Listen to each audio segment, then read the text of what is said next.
Caros alunos, muito bom dia. Eu sou o professor Carlos Bartel, do Instituto Federal Catarinense, e estou aqui no nosso canal conversando sobre história.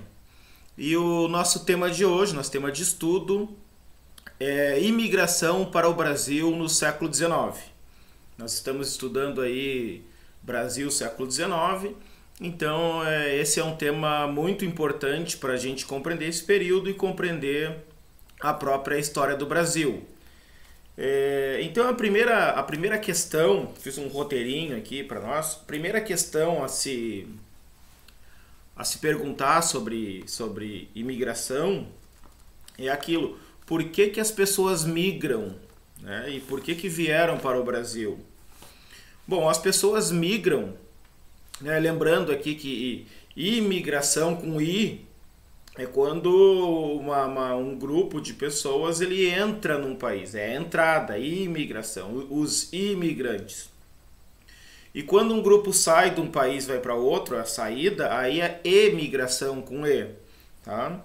Mas e imigração seria esses deslocamentos, né? Tanto de pessoas quanto de animais, né? As aves migram para o norte em determinada época do ano. Mas assim, as razões por que as pessoas migram, elas são muitas razões. Elas migram em busca de melhores condições de vida, migram em busca de trabalho, migram devido a catástrofes naturais. O local onde elas viviam foi atingido por um terremoto, por um vulcão, então elas tiveram que sair daquele lugar ali e para outro.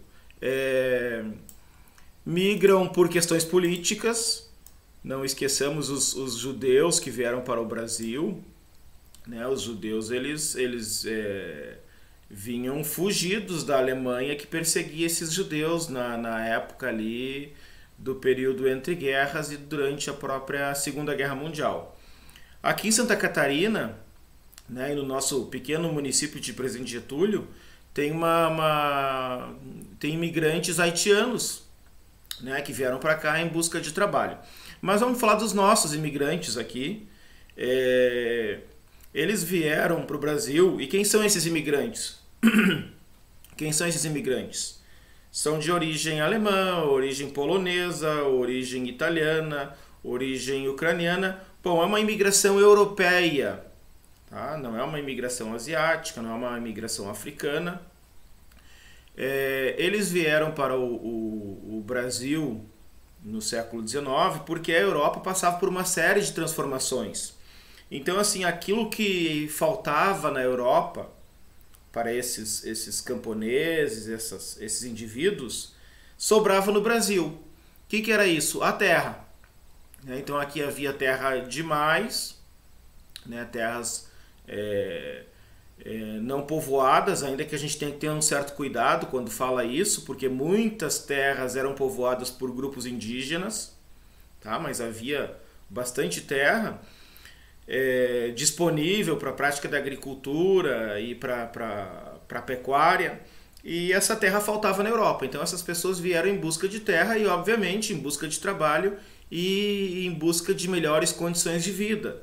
E essa migração que ocorre da Europa, esse deslocamento, e quando nós falamos aqui em imigração, nós estamos falando em grandes quantidades de pessoas, tá? Não é um indivíduo, dois, meia dúzia, é uma migração, um grande grupo de pessoas que se desloca de um lugar e vai para outro. Essa imigração foi uma imigração da Europa para toda a América, desde lá os Estados Unidos até o Chile aqui. Esses países receberam grupos de imigrantes. Então eles vieram em busca de melhores condições de vida, em busca de trabalho. Ou seja, a maioria desses imigrantes, a maioria, não todos, eram trabalhadores da terra, camponeses, lavradores, né? Exatamente por essa oferta de terra que havia aqui. Mas nem todos, por quê? Porque também veio gente rica, gente com dinheiro vendo oportunidades para fazer seus investimentos.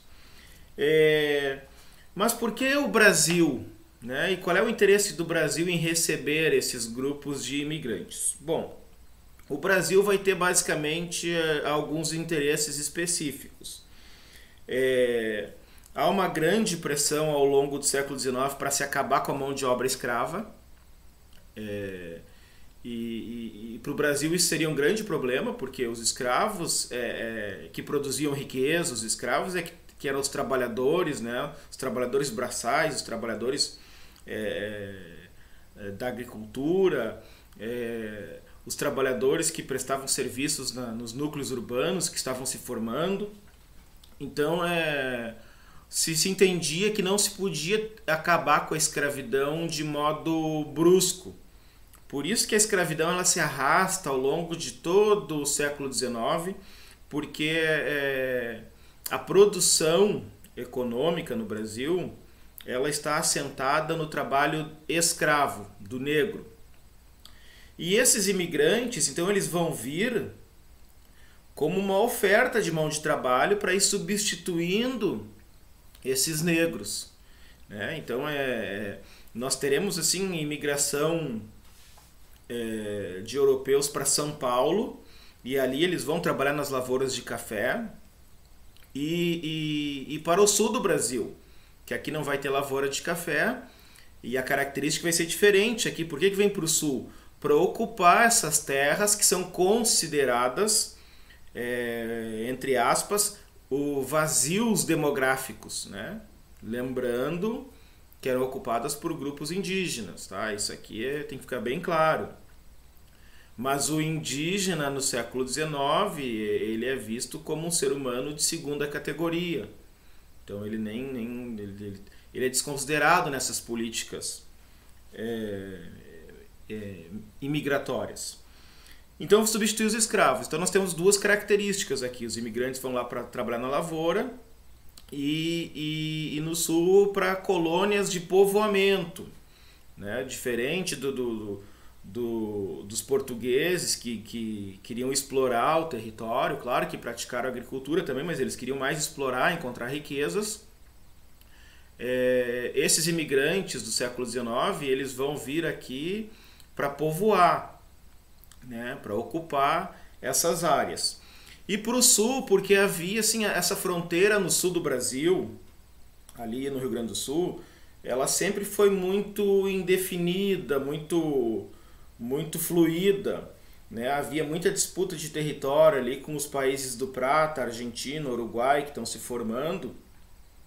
E é pertinente, né? É do interesse já da coroa portuguesa ocupar esses territórios, e depois vai ser do interesse do Estado brasileiro. Tanto é que o oeste de Santa Catarina, ali onde fica São Miguel do Oeste, Xaxim, Xanxerê, Chapecó, chegou num dado momento que a Argentina disse: olha, essas terras aqui pertencem à Argentina. Final do século XIX isso. E o Brasil disse: não, as terras pertencem ao Brasil. Então foi uma disputa internacional, assim, resumindo, né? Quem foi o mediador foi o presidente Cleveland dos Estados Unidos. Eu não sei dizer se ele era presidente ou não. Mas o Cleveland diz: não, essas terras pertencem ao Brasil. E qual é o argumento dele? O argumento era o uti possidetis, né? É um princípio jurídico romano que diz o seguinte: a terra pertence a quem ocupa ela. E como as pessoas que ocupavam essas terras no oeste catarinense eram de falantes da língua portuguesa, né?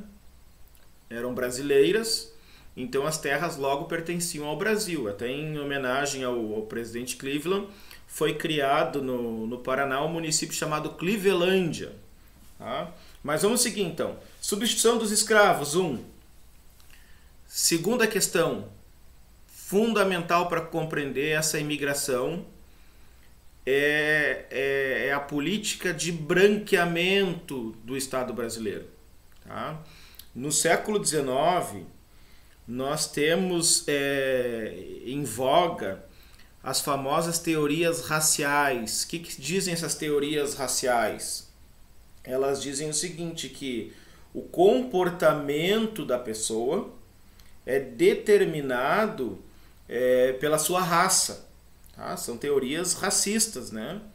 Então, assim, o branco, ele é o mais inteligente, ele nasceu para o trabalho intelectual, porque ele está mais capacitado para isso.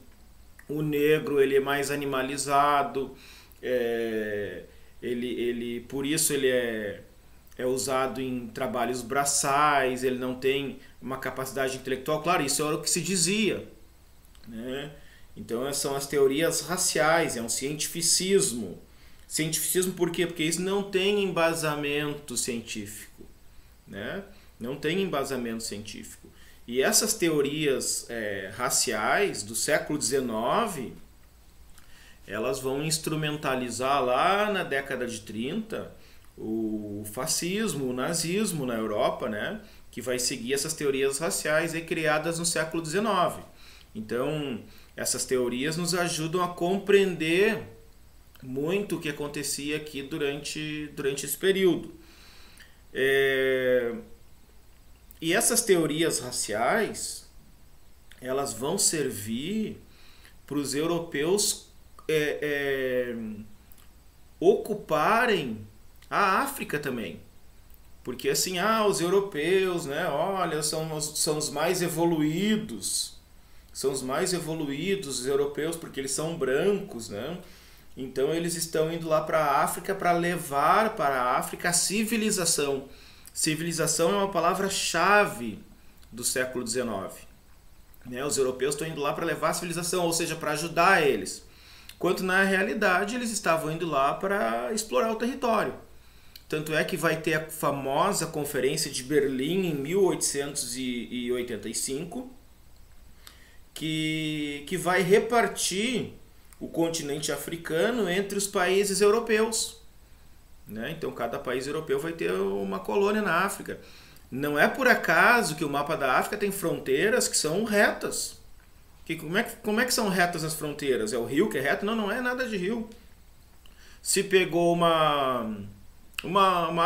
régua, um mapa, se passou a caneta e disse, isso aqui pertence à Alemanha, isso aqui pertence à Bélgica, essa outra parte que pertence à Itália, e a outra à França, né? Então se fez uma colonização ali, uma exploração, exploração das pessoas, exploração dos recursos naturais, que causa mazelas até hoje em dia. Parte dos problemas que a África enfrenta hoje se devem a essa ocupação de países europeus para explorar as riquezas do território africano, tá? Com essa desculpa aí, né, de essa missão civilizatória. Então, assim, como o branco ele é o sinônimo assim de uma raça superior, então é importante que o Brasil, para entrar no mundo civilizado, ele tenha uma população branca. E o Brasil, o que é o Brasil? O Brasil é um país de mestiços, é um país de negros, é um país de indígenas, né? E brancos também, né? Mas a grande maioria não são brancos. Então o Brasil tinha que entrar nesse mundo civilizado e para isso ele tinha que se branquear. Então o interessante é que venham para o Brasil imigrantes brancos. Por isso que vêm europeus. Então aqueles que não são brancos são indesejados. Chineses, árabes e outros aí são indesejados. Nem são permitidos nem é permitido que eles entrem no país. Então substituir a mão de obra escrava, branquear a população. Inclusive o seguinte, esse termo raça, né, que é importante a gente entender bem a questão que se fala em raça, até hoje em dia raça, né? O termo raça, ele não tem validade do ponto de vista biológico, nenhuma. Não tem nada que sustente o termo raça. Tanto é que ele caiu em desuso a partir dos anos 1950, depois da Segunda Guerra Mundial, e foi substituído pelo termo etnia, né? Etnia, etnicidade, porque a etnia é um termo que a base étnica, a base de um determinado grupo sociocultural, um grupo social, se encontra na cultura. É a cultura criada por esse grupo, né, pelo conjunto de bens materiais e imateriais, que vai formar o grupo. E não algo determinado pela biologia, né? Então o termo raça não tem validade científica, e o que se usa com validade, né, no campo principalmente antropológico, é o termo etnia. Aí vocês podem me perguntar, professor, mas se fala até hoje em dia em raça. Se não tem validade, por que se fala em raça? Se fala em raça porque é uma prática, é um costume falar em raça. Só que assim, se a raça não tem validade do ponto de vista científico, biológico, ela tem validade do ponto de vista sociológico, né? Por isso que fala em racismo. Tá, mas como assim? Sociológico, você analisa a sociedade, esse termo é usado na sociedade mesmo sem ter validade científica? Sim. Então, para compreender essa sociedade, a gente analisa esse termo e se fala em racismo porque é utilizado nas ruas, né? A gente escuta muito isso. Então ele tem uma validade sociológica, ainda que biologicamente ele não seja explicado como era lá utilizado no século XIX, tá bom? Ponto. Então assim, é uma imigração branca, né, para trabalhar na terra, para ocupar partes do território brasileiro. E aí assim, uma vez a gente fez um estudo ali, olhando assim a data de fundação das cidades, dos municípios, das colônias de povoamento, né? Então a maioria dessas cidades são cidades litorâneas. Por quê? Porque os portugueses, os açorianos, né, quando chegaram aqui no Brasil, eles começaram a ocupação pelo litoral aqui, muito próximo ao litoral, né? Recife, Salvador, Olinda, próprio São Paulo é próximo ao litoral, Rio de Janeiro, e vem depois em direção ao sul, ocupando aqui, tem Desterro, que é Florianópolis.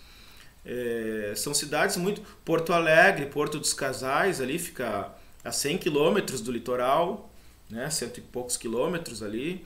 Então os portugueses foram ocupando toda a margem litorânea, até por uma característica, assim, os portugueses eles vivem numa península, voltados para o mar, então ali eles ocuparam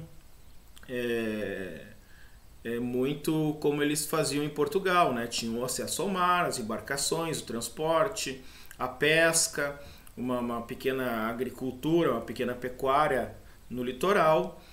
E esses grupos de imigrantes que vieram no século XIX, então eles não vão ocupar o litoral, eles vão ocupar, não que não exista imigrantes nesses lugares, tá? Mas aquilo que nós vamos chamar de cidade étnica, cidades criadas por esses imigrantes a partir de colônias de imigrantes, elas vão ocorrer mais para o interior do país, né? Mais para o interior. E esses descendentes desses imigrantes, eles vão ainda mais para o interior. Então, assim, já antes do Brasil se tornar independente, foi criada no Rio de Janeiro a colônia de Nova Friburgo, 1819, veio uma imigração suíça ali. Mas o que nos interessa aqui é a imigração principalmente alemã, italiana e polonesa. Ah, mas por que mais esses do que os outros, né? Por que a gente não fala em russos, belgas, eslavos, né? Falamos também. Só que esses grupos são os maiores, né? O maior contingente de pessoas, principalmente italianos. Italiano é disparado ali. Italianos, depois poloneses, alemães. Então o primeiro grupo que vem no Brasil, ele vem em 1824, né? Grupos que oriundos da onde hoje fica a Alemanha. A gente não pode esquecer que no século XIX, até 1870, 71, não existe a Alemanha. Existe um conjunto de pequenos estados, pequenos reinos, né? A Prússia, a Baviera, Westfália, uma série de reinos ali, de regiões, que falam dialetos germânicos, que têm costumes diferentes, mas que não se percebem como iguais, não tem um nacionalismo como a gente entende hoje, como vai passar a ser entendido depois de 1871. Então são grupos que vêm dessas regiões. O primeiro grande grupo germânico, vamos dizer assim, ele vem para o Brasil em 1824 e funda no Rio Grande do Sul a colônia de São Leopoldo. Né? Então, até a data, marco disso é a data 25 de julho, em muitas cidades de origem alemã. Esse termo é importante, né? O termo de origem, para a gente compreender também essa cultura imigrante. Eu sou brasileiro, mas de origem alemã, de origem italiana. Isso é um marcador identitário muito forte. Né? Dia 25 de julho, que é considerado o dia do colono e o dia do imigrante. Então, muitas cidades de origem alemã, nós vamos encontrar lá os clubes 25 de julho. Tá? 1824, então vem essa grande leva, aí a primeira leva de imigrantes alemães para o Brasil e fundam a colônia São Leopoldo, que depois vai se transformar num município, né, que hoje se intitula o berço da colonização alemã. Tá? Em Santa Catarina, vai vir uma leva de imigrantes alemães, né, germânicos, e vão fundar São Pedro de Alcântara, onde hoje fica o município de São Pedro de Alcântara, em 1829. E olha só a estratégia aqui. Nós temos ali os campos de Lages, né? Lages, fundada no século XVIII, lá, se produz de modo intenso a pecuária, criação de gado, né? São latifundiários pecuaristas. E nós temos Desterro, no século XIX. Desterro, que é um ponto importante aqui, que vai ser a capital do estado depois. E a colônia de São Pedro de Alcântara, e nós tínhamos um comércio, principalmente comércio de gado, né, pecuária, entre Desterro e Lages. E a colônia São Pedro de Alcântara vai ser criada bem no meio, para dar sustentação a esse comércio que se fazia entre Lages e Desterro. Tá? E claro, os tropeiros saíam de Lages, passavam ali pelas casinhas, ali pelas Palhoças, onde é o município de Palhoça, e pegavam mais ou menos esse caminho aqui da BR-101 e levavam até São Paulo essas tropas de gado. E esses grupos de imigrantes vão dar suporte para esses tropeiros. 1829, então, colônia de São Pedro de Alcântara. Mas a imigração em massa para o Brasil é segunda metade do século XIX, início já do século XX. A gente até poderia fazer um recorte aqui, 1870 a 1930. Esse é o período da imigração em massa para o Brasil. E o que esses imigrantes... E até sobre branquitude, tem um livro muito bom, um livro clássico aí, que se chama O Preto no Branco, que é do Thomas Skidmore. Até se tinha ideias, né, que o Brasil precisava branquear a população, trazendo esses imigrantes brancos para cá. E ao longo do tempo, a população naturalmente ia se tornando branca. Mas não bastava ser branco. Por quê? Nós temos um outro fator aqui, que é a questão religiosa. O Brasil é um país, no século XIX, que tem a Igreja Católica, o catolicismo, como religião oficial, religião de Estado. Então, outras religiões no Brasil só se forem autorizadas, né? E às vezes tem que ser autorizado até pelo chefe de polícia local ali. Mas o fato é que não são aceitas, não são bem vistas outras religiões. E os alemães, eles vão trazer, vamos dizer assim, um problema. Qual é o problema? Quase que metade dos alemães, né, ou talvez até mais, são protestantes. São protestantes, principalmente luteranos. Né? Principalmente luteranos. E esses grupos, o Brasil está querendo que os brancos venham para cá, mas aí tem um problema. Olha, não são católicos, e aí? Então até vai ser mais desejada, mais querida a imigração italiana, porque os italianos, além de serem católicos, são primos dos portugueses, né? Porque falam uma língua latina, de origem latina. Mas se abre essa exceção, os alemães vêm para o Brasil, se tolera o protestantismo. Quando eles entram no Brasil, os livros de registro não especificam a religião deles. A gente não sabe se são protestantes calvinistas, se são luteranos, se são judeus, porque no livro só diz acatólico. Acatólico é aquele que não é católico. Tá? E pode uma gama muito ampla, né? Então esse fator da religião ele é fundamental para entender a imigração também no Brasil. Até porque na imigração alemã, os alemães não casavam católico com luterano. Era muito problemático para a família. Isso. Né? Principalmente para os protestantes, para os luteranos. Porque eles achavam que quando uma filha luterana se casasse com um católico, ela se tornaria católico, mesma coisa. Então, geralmente o casamento era feito dentro da mesma religião. Né? Aí já tem toda uma confusão. Tá, vamos casar. Nós não temos registro civil no século XIX. Quem faz esse registro é a própria igreja. Então, assim, vamos casar um católico luterano. Em qual igreja vai ser feita a cerimônia de casamento? E tem mais uma, se fizer na igreja luterana, o casamento não tem validade legal, jurídica. Por quê? Porque a igreja católica é a igreja do Estado, ela é que tem o poder de fazer esse registro. Né? Claro, até alguns imigrantes tiravam proveito disso, né?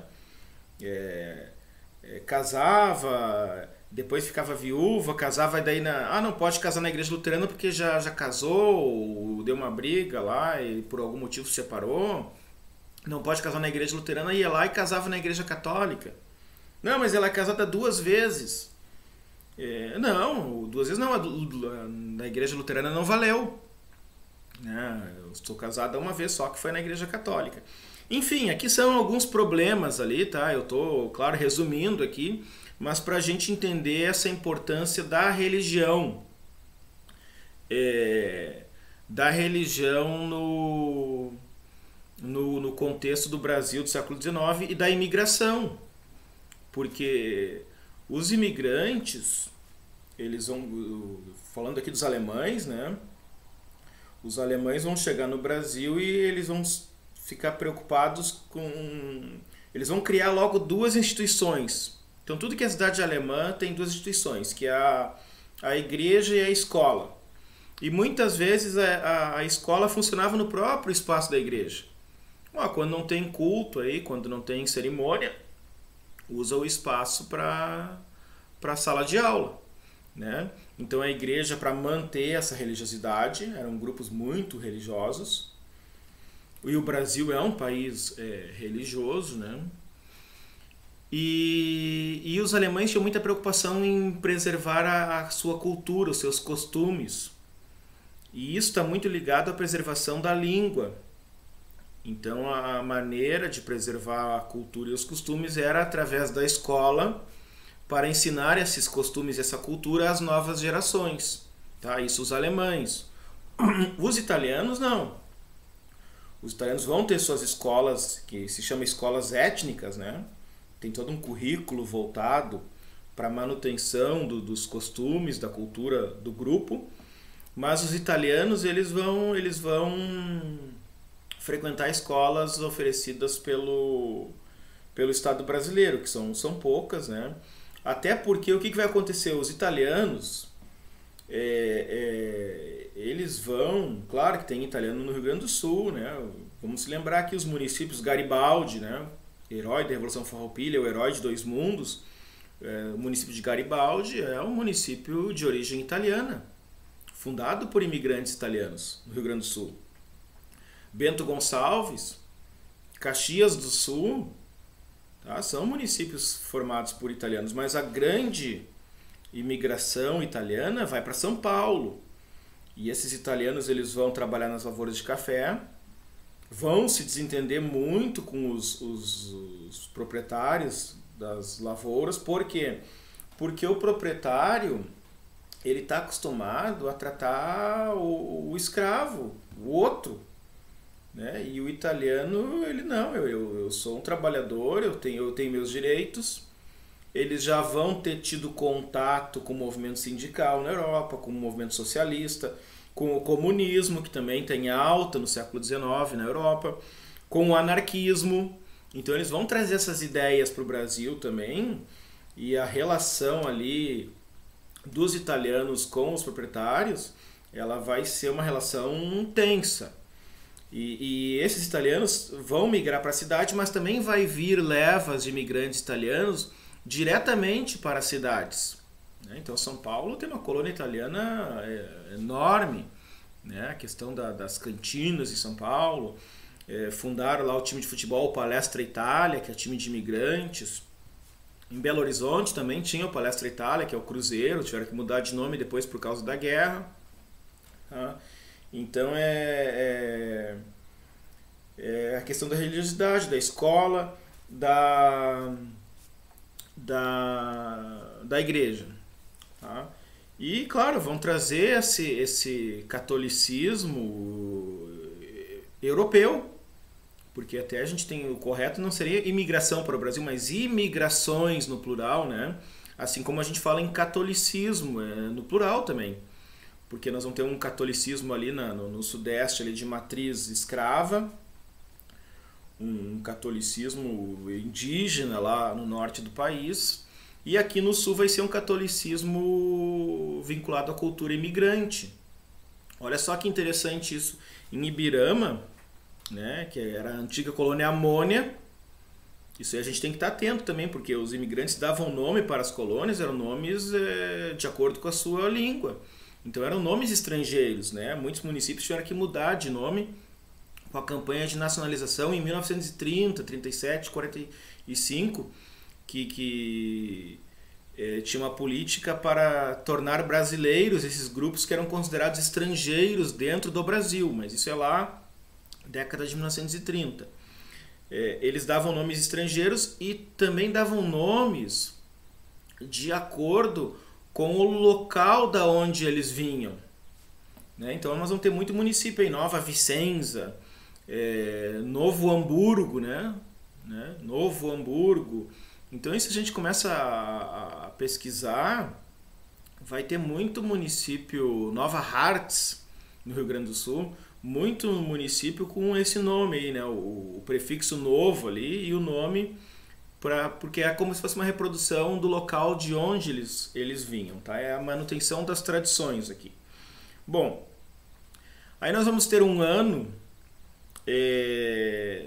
1850, que é um ano chave para entender a história do Brasil. Esse ano tem a Lei de Terras, que vai regulamentar a ocupação da terra, né? Vai dificultar o acesso a alguns grupos sociais à terra. Lei de Terras. Nós temos a Lei Eusébio de Queiroz, que nós vamos falar num outro vídeo, que é a lei que proíbe o tráfico negreiro, aí é para valer mesmo, porque tem 1831 a Lei Feijó, que já proibia o tráfico, mas o Brasil não teve interesse em acabar com o tráfico, até como eu disse no início, o tráfico, a mão de obra escrava sustentava a economia brasileira. Agora a Lei Eusébio de Queiroz, ela vai ser para valer. E vai proibir o tráfico, vai ter uma vigilância muito grande no litoral, inclusive por parte dos ingleses que estão pressionando para acabar com o tráfico negreiro. para acabar com a escravidão. Então essa é, como eu digo, é a segunda lei do tráfico, né? A lei Feijó, 1831, que era a lei para inglês ver, que não teve efetividade, mas depois vai ser muito interessante, porque 1860, 1870, quando começar com força o movimento abolicionista, muitos advogados vão entrar na justiça dizendo, olha, esses escravos eles não podem ser escravos, porque eles entraram aqui quando já estava proibida a escravidão, o tráfico, por causa da lei Feijó, que ela não teve efetividade, mas ela nunca foi revogada. Ela não foi revogada. Né? Tanto é que vai ter duas leis para a mesma questão, as duas leis proibindo o tráfico. Então, Lei Eusébio de Queiroz, 1850, Lei de Terras, e nós temos também a criação de Blumenau, da colônia Blumenau, né? Por Hermann Blumenau. Ele criou a colônia Blumenau para ocupar aqui, para produzir riquezas, e o Blumenau estudou onde seria um lugar melhor para estabelecer a sua colônia, viu que aqui tinha recurso hídrico de modo satisfatório, que a terra era muito boa, e o Blumenau ele organiza uma imigração, inclusive dizendo, olha, o perfil do imigrante que nós queremos é o imigrante, é o lavrador. Tá? É claro que eu preciso de médico, eu preciso de sapateiro, eu preciso do funileiro, eu preciso de uma série de profissões aqui. Mas o fundamental é o lavrador. Então esse é bem-vindo na colônia Blumenau, 1850. Quando eu falava em religiosidade, interessante que aqui em Ibirama, que era a colônia Mônia, e troca de nome, né, depois na campanha de nacionalização, nós vamos ter um santo católico trazido da Europa para cá, que é o Santo Huberto. Até tem a paróquia de Santo Huberto aqui, que é a única paróquia no Brasil que tem esse santo. Se vocês forem pesquisar ali Nossa Senhora Aparecida, Santo Antônio, São Francisco, tem 200, 300, 400 paróquias no Brasil desse santo. Santo Huberto só tem um, porque ele é um santo trazido pelos imigrantes. E ele é o santo do quê? Ele é o santo da caça e dos caçadores. Porque essa é uma outra questão cultural trazida pelos imigrantes. Eles são caçadores. Então tu vai ter o clube de caça e tiro em muitas cidades de imigração alemã. Né? O clube de caça e tiro.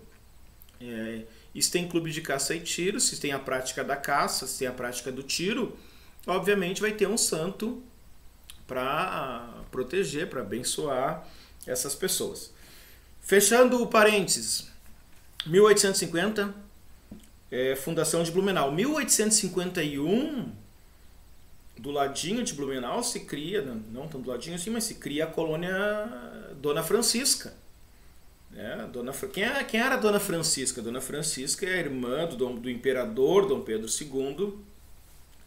A Dona Francisca, e ela era a dona proprietária daquelas terras todas ali. E a Dona Francisca, ela é mais velha que o Dom Pedro II, um ano e pouco mais velha que ele. E a Dona Francisca, ela casa com um príncipe, né? Um príncipe, um filho do rei, né? O filho do rei francês, que é o príncipe de Joinville, que é a localidade da onde que ele tinha o principado, lá a localidade de Joinville. E tem uma revolta na França, ela casou em 1843. E o príncipe é casado já com ela, ele foge da França por causa dessa revolta, e eles vão morar na Inglaterra. Ficam exilados na Inglaterra. E lá eles precisam de dinheiro, né, para se manter. O que eles fazem? Eles vendem essas terras aqui onde vai ser criado a colônia Dona Francisca para a Sociedade Colonizadora de Hamburgo. 1849, assinado o contrato, e daí é criada a colônia Dona Francisca, que depois vai mudar de nome para Joinville, tá? Em homenagem ao príncipe de Joinville.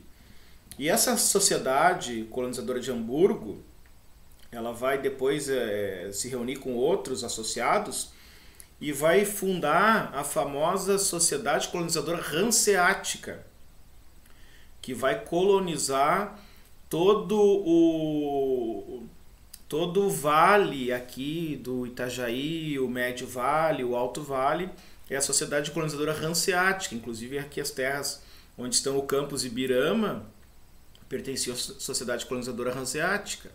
As terras onde está a terra indígena Ibirama aqui, ocupada pelos Xoclen, Xoclen Glaclenhot, ela pertencia à Sociedade Colonizadora Hanseática, que comprou essas terras do governo do estado. Então nós temos aqui duas formas de imigração. Tem uma imigração que ela é financiada pelo Estado brasileiro, porque o Estado brasileiro tem interesse que esses imigrantes venham para o Brasil, então eles estão atraindo esses imigrantes. Mas também é uma imigração organizada por grupos particulares. Tá? E também essa imigração, a gente poderia ficar bastante tempo falando aqui. Por quê? Porque tem vários países querendo esses imigrantes. Então vai se fazer uma propaganda lá na Europa, às vezes que não é uma propaganda de acordo com aquilo que se oferece. Então vai se tratar o Brasil como um país, olha, um paraíso. E aí os colonos ficavam encantados com o que ouvia, né? Ó, se deixar a semente cair no chão, lá já brota e tem terra boa, tem terra para todo mundo que vai para lá vai prosperar, vai ficar milionário. E muita propaganda enganosa. E aí os imigrantes chegavam aqui no Brasil e às vezes eram atirados no meio do mato aí, ó, e se vira. Se vira, não, quebrar o braço, como é que faz? Azar, né? E realmente teve muito problema. Claro que teve lugares que tinham um certo amparo ali, como Blumenau, por exemplo. Mas aí os imigrantes diziam, olha, escreviam a carta para os parentes, né? Olha, não vem para o Brasil porque não é tudo isso que eles prometem aí. Chega aqui, tem um monte de dificuldade, a coisa está bem complicada. Só que essas cartas, elas eram postadas ali na própria sociedade colonizadora. E a sociedade, o que fazia? Abria as cartas e lia. Por que vai ler as cartas? Se estiver falando mal do processo colonizador, a carta é jogada no lixo. Porque não era do interesse da sociedade colonizadora que as pessoas não quisessem vir para cá. Tá, mas qual era o interesse da sociedade colonizadora, por exemplo? Ela ganhava vendendo o transporte. Os imigrantes vinham de transatlântico, de navio para o Brasil, trazidos pela sociedade colonizadora, e tinham que pagar o valor da passagem, que não era barato. E até essas viagens aí, elas são bem estudadas, né? Porque se tinha muita dificuldade numa viagem, demorava 50, 60 dias para vir para cá, e muitas vezes se morria ao longo do percurso, né? Então os imigrantes narram que era muito triste quando morria alguém durante a viagem, porque vai fazer o que com o cadáver? Então tinha que fazer o enterro marinho, se jogava o corpo no mar ali e se despedia do ente querido. Tá? E se sofria muito do escorbuto. O que é o escorbuto? É falta de vitamina C, mas os alemães não. Porque os alemães eles traziam os chucrutes ali, né, que é uma conserva de repolho, e até porque como aquilo ali é uma conserva, não estragava. E vinham comendo chucrutes, aquilo ali é riquíssimo em vitamina C, então eles não sofriam de escorbuto, diferente de outros grupos.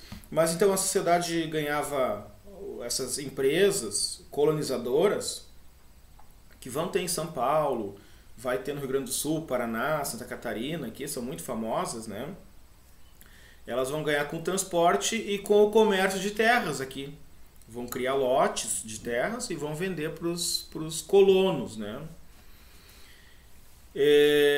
Tá, professor, mas esses colonos, eles não eram pobres, que vieram para cá em busca de uma condição de vida melhor, como é que eles iam pagar essas terras? Bom, aí é que tá. Eles iam financiar as terras, eles já chegavam aqui com dívida, iam contrair uma dívida, Então o colono ele não tem recurso, não tem dinheiro, né? O que, que ele tem para oferecer? Ele tem a força de trabalho dele. Então ele não tem dinheiro, ele não vai poder ter escravo. Até porque o tráfico está proibido, não está mais entrando escravo no Brasil legalmente, e obviamente que o preço do escravo sobe. E o colono ele não tem recurso, né? Daqui a pouco a gente encontra um ou outro colono aí com dinheiro que tem escravo. Mas a regra é que eles não têm. Eles mesmos trabalham na sua terra, na pequena propriedade. Que essa é a matriz assim, de ocupação aqui do sul do Brasil. É baseado na pequena propriedade.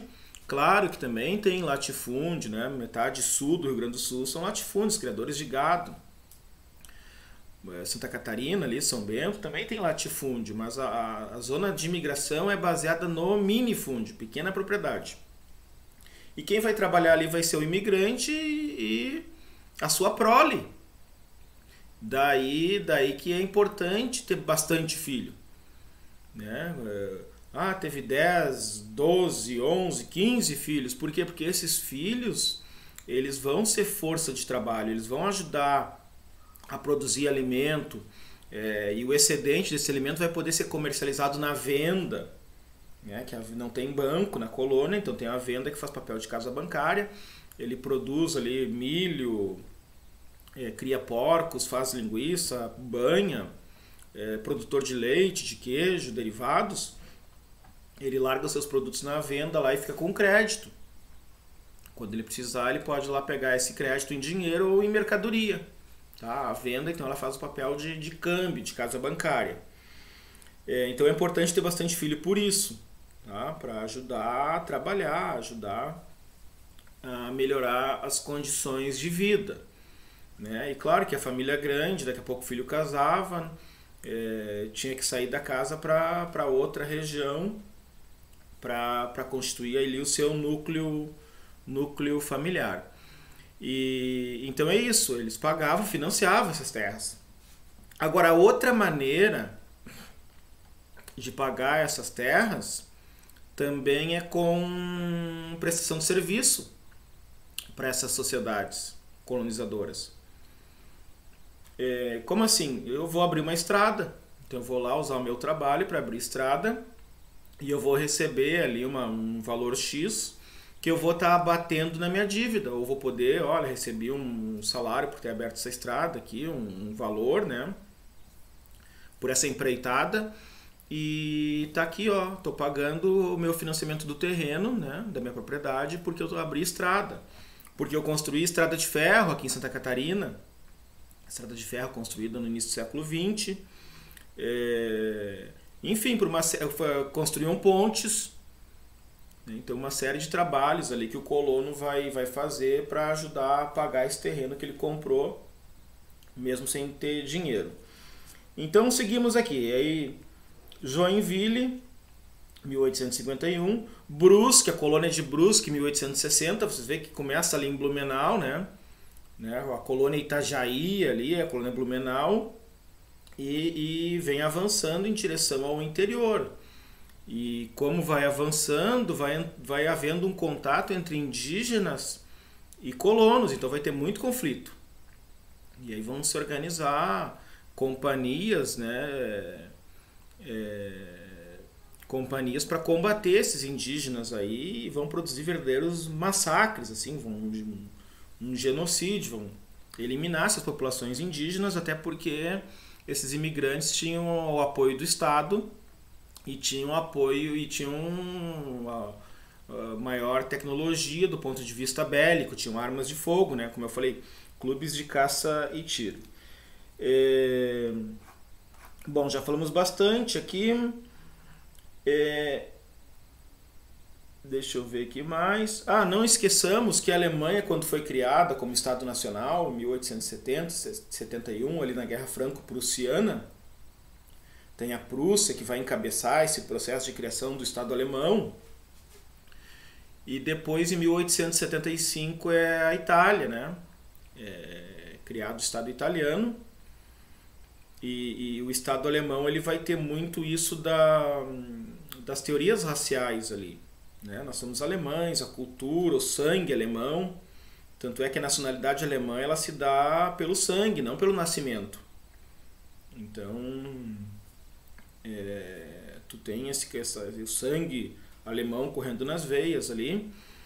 E o alemão, o colono alemão, ele vai chegar num determinado ponto, ali no final do século XIX, início do século XX, que ele não vai ser bem visto no Brasil. Né? Eu já falei aqui que muitos passavam dificuldade, inclusive a Alemanha proibiu, num determinado tempo, que se migrasse para o Brasil, tinha que ir para outros países, mas não vai ser bem visto, por quê? Porque assim, ó, eles não se misturam. E o Brasil queria isso, que se misturasse a população branca com a não branca para ir branqueando a raça brasileira. E o italiano sim, ele já se mistura mais, né? O português é branco, mas o alemão não, ele forma, que vamos dizer no século XX, ele forma verdadeiros quistos étnicos. Tá? Então depois ele vai ter muito problema, esses grupos de imigrantes aí, com a campanha de nacionalização decretada por Vargas lá em 1937. Tá? Então, assim, de modo geral, imigração são esses os principais temas. Eu trouxe uma série de informações aqui que é importante que vocês prestem atenção, porque cada informaçãozinha abre um leque para diferentes debates. E eu tenho umas imagens aqui que eu vou mostrar para vocês, algumas fotos que eu tirei aqui da região, aqui do Vale do Itajaí, em Santa Catarina, né? Aqui é um clube de caça e tiro, o Clube de Caça e Tiro Concórdia, em Blumenau. Então aqui é a tradição, né? Porque a imigração ela deixou marcas que nós percebemos até hoje aí, né? Onde é que estão essas marcas aí? Na arquitetura, né? As famosas casas em Chaimel aqui do Vale, na culinária, né? Então, o italiano é o vinho, né? Tem até a cidade de Videira, produtora de vinho ali, o italiano produz o vinho, o suco de uva, o salame, a polenta, né? O alemão é o chopp, a cuca, né? E assim todos esses grupos, os poloneses também. Aqui uma imagem da Dona Francisca, um busto da Dona Francisca, hein? Esse busto ele está em Joinville. Ele fica na frente, ele muito próximo ao Museu da Imigração e Colonização. Né? Por quê? Porque nós estamos numa zona de imigração, uma zona de colonização. Então vai ter o Museu da Imigração e Colonização, que é ali em Joinville, onde está o busto da Dona Francisca. Tá? Aqui as marcas, né, da imigração, ali, ó, o portal, né, o pórtico, como queiram, de Presidente Getúlio, que tem a bandeira ali dos grupos que colonizaram aqui a região. Bandeira da Alemanha, ali, bandeira da Suíça, bandeira da Itália. Inclusive, se vocês forem aqui para o município próximo de Rodeio, vai ter um pórtico ali escrito em italiano, porque ali é uma imigração italiana, Rodeio, Ascurra, né? Blumenau, Brusque, imigração germânica. Claro que tem italianos nesses municípios, tem alemães nos outros, também tem poloneses. Mas são esses grupos que estão aqui circulando pela região. Aqui, falei da escola, aqui a foto, né, da Deutschschule, a escola alemã. Aqui um retrato da escola alemã de 1841, se eu não me engano. E hoje, onde se localizava essa escola, aí funciona o Instituto Federal Catarinense, o campus Ibirama. Inclusive, essa parte de baixo aqui da escola ali, ela foi preservada, né? E as janelas são as mesmas, tá? Aqui uma propaganda do transporte ali, do transatlântico, que saía do porto de Hamburgo, na Alemanha, em direção ao sul do Brasil, Santa Catarina, né? Tá? Essas propagandas de 1880, tá? A propaganda e essa pintura estão no museu aqui de Ibirama, que tem registros ali da imigração. Então até fica a dica aqui, uma bela de uma visita no Museu de Ibirama. Aqui uma escola no interior aí de Santa Catarina, na região de Serra Vencida, hoje onde pertence o presidente Getúlio. Então a importância, né, que se dava para a questão da educação, da manutenção dos costumes, da língua, da religião. Serra Vencida. Aqui os colonos, ó, trabalhando na construção da estrada de ferro de Santa Catarina, que eu falei, né? Prestavam serviço, tinha que abrir as matas, aí não era uma tarefa fácil. Aqui uma casa no interior também de Presidente Getúlio, uma festa ali familiar, 1920, 21 aqui. Aqui a Dona Francisca, tá ali um quadro dela e aqui uma foto já, ela morreu, ela nasceu em 1824, morreu em 1898. A famosa Dona Francisca aí, que deu origem hoje, que era proprietária das terras ali da região de Joinville. Aqui as festas, né, é muito comum, as festividades, né, porque as festas têm relação direta com a cultura local, com o costume. Então aqui vai ter festa do chopp, festa pomerana, Oktoberfest, ainda que essas festas tenha muita tradição inventada ali, muita coisa importada que não diz respeito diretamente à cultura desses grupos de imigrantes. Nossa Oktoberfest, ela tem como, aqui de Blumenau, ela tem como matriz a Oktoberfest de Munique. Tá? Então ela é mais parecida com a Oktoberfest de Munique do que com a nossa cultura teuto-brasileira aqui. Então é o que se chama de a invenção das tradições, né? Aí um aluno que mora aqui na região me perguntou: professor, por que a gente não vê essa cultura tão forte, tão bonita nos grupos alemães e não vê festa de negros? Porque aqui tem poucos negros. Agora, se vocês forem em Salvador, na Bahia, vocês vão ver muitas festas negras, né? Só para lembrar que o carnaval, o que é? É uma festa popular, né, com uma festa do movimento negro aí. Aqui, olha, o time de futebol, o Grêmio Futebol Porto Alegrense, fundado por imigrantes alemães, né? Aqui uma lápide no cemitério, aqui eu acho que é o cemitério luterano de Ibirama, uma lápide toda escrita em alemão, né? Aqui um jornal de 1969, comemorando o Dia do Imigrante. Aqui uma representação de uma casa do século XIX, casa do imigrante, ó. Os brinquedos das crianças, o cavalinho, o carrinho, ali, o pequeno berço. Uma gamela lá em cima da mesa. Os pratos. Essa sala aqui, ela está no Museu Pomerano, né? Os pomeranos são lá do norte da Europa, pegam parte da Alemanha, parte da Polônia hoje. Falam também um dialeto, são vários dialetos falados, né, pelos imigrantes. E os pomeranos, se não me engano, é o Platt, tá? E tá aqui uma representação de uma casa deles. Ali o Museu da Imigração e Colonização em Joinville. E aqui, né, imigração, então se vincula aos costumes e à cultura, à religiosidade, como eu disse, a Igreja Luterana de Ibirama, que é o cartão postal da cidade, aqui as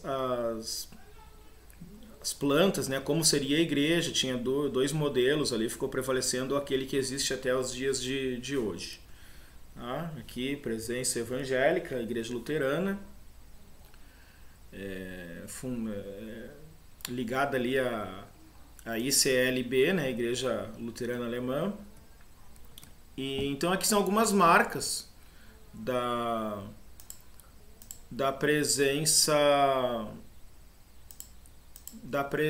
dos imigrantes aqui no sul do Brasil, né? Até isso é muito usado como turismo também, né? Olha o nome aqui, Vale Europeu. O Vale Europeu. Curitiba, a capital mais europeia do Brasil, né? E por aí vai. E claro que a, a maioria desses imigrantes vieram para o sul e o sudeste, mas tu vai encontrar em outras regiões também imigrantes alemães, italianos e de outras etnias. No sudeste, ali no Espírito Santo, tem colônias alemãs ali muito grandes, muito expressivas.